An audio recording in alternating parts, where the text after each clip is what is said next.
इसी का प्रश्न क्रमांक 14 क्या है बच्चों?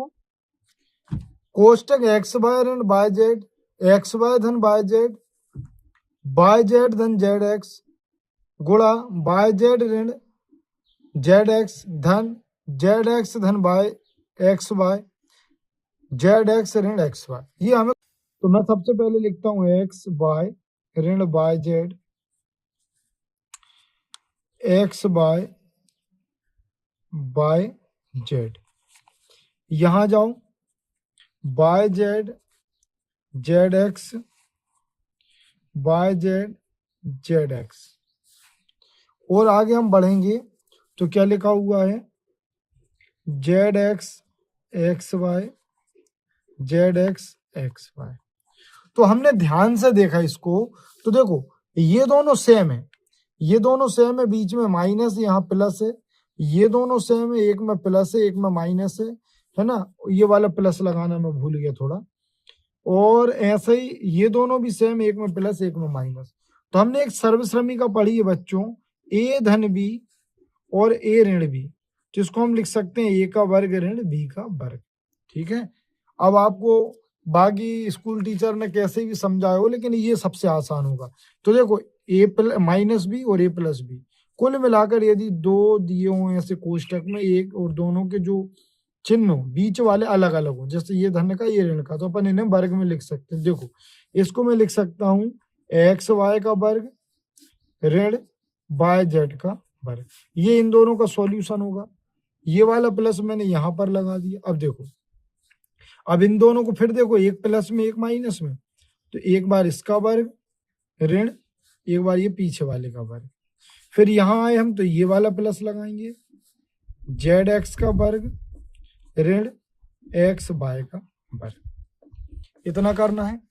फिर हमको कैटेगरी वाइज इनको जमा लेना। देखो ये लिखा एक्स और वाई का वर्ग, तो दोनों पे लगा देंगे, एक्स का वर्ग वाई का वर्ग ऋण वाई का वर्ग जेड का वर्ग धन वाई का वर्ग जेड का वर्ग ऋण जेड का वर्ग एक्स का वर्ग धन जेड का वर्ग एक्स का वर्ग ऋण एक्स का वर्ग वाई का वर्ग। ये देखो, इसको ये लिख दिया, इसको मैंने ये लिख दिया, सेपरेट कर दिया सब, है ना। अब देखो ये वाला आपका धन का है, एक्स का वर्ग वाई का वर्ग, और ये वाला देखो ऋण का है, तो इससे ये अपना कट जाएगा। फिर यहाँ देखो बाय जेड ये प्लस का और ये माइनस का है, तो ये माइनस से ये प्लस कट जाएगा और इससे ये कट जाएगा, तो सब कुछ कट गया, तो हमारा जो आंसर आएगा वो कितना आएगा? 0।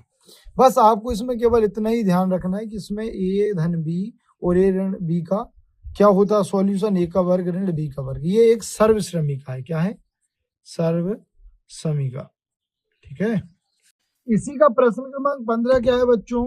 नीचे दी गई आकृति इकाई वर्ग से एक पैटर्न बनाती है, इनका अवलोकन कर दिए गए प्रश्नों को हल कीजिए। देखो यहाँ पर एक डब्बा है, एक इस साइड बढ़ गया एक इस साइड बढ़ गया, तो एक के बाद कितना होगा? 3, मतलब 2 की वृद्धि हुई। फिर यहाँ पर आए तो देखो इस साइड भी 2 बढ़ गए इस साइड भी 2 बढ़ गए, तो 1 से हुआ 3, 3 से हो गया 5, फिर ये कितने होगा? 3 बढ़ गए, 1 2 3 4 5 6, और एक ये बीच वाला 7, तो 1 से 3, 3 से 5, 5 से 7 और 7 से होगा 9, तो 9 के बाद कितना हो जाएगा? 11। तो देखो यहाँ पर 1 बढ़ा, यहाँ पर 2 बढ़े, यहाँ पर 3 बढ़े, यहाँ पर 4 बढ़े, तो अब हमें कितना बढ़ा देना? 5।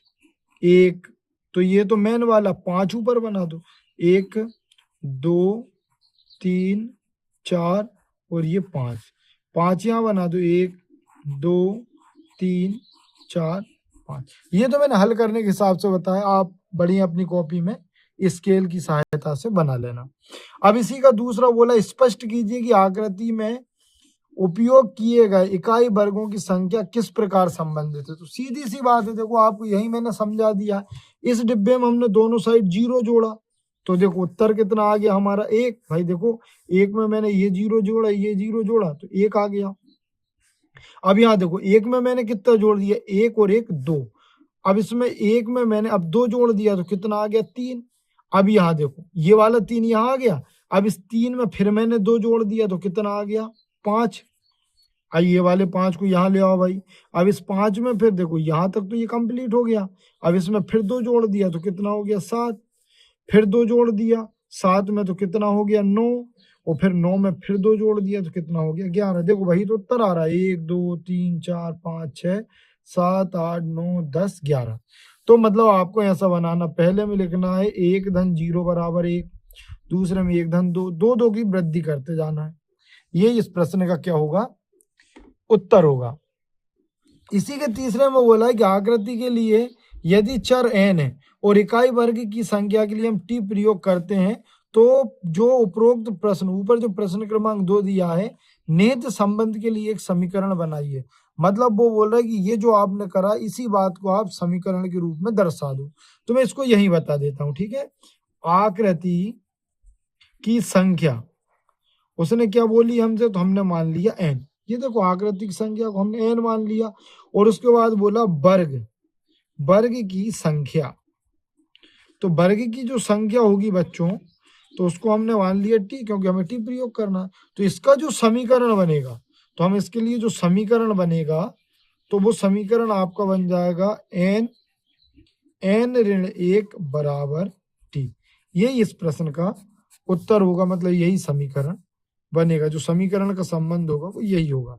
हमारे चैनल को लाइक करें, सब्सक्राइब करें, अपने दोस्तों के साथ शेयर करना ना भूलें। Thank you for watching.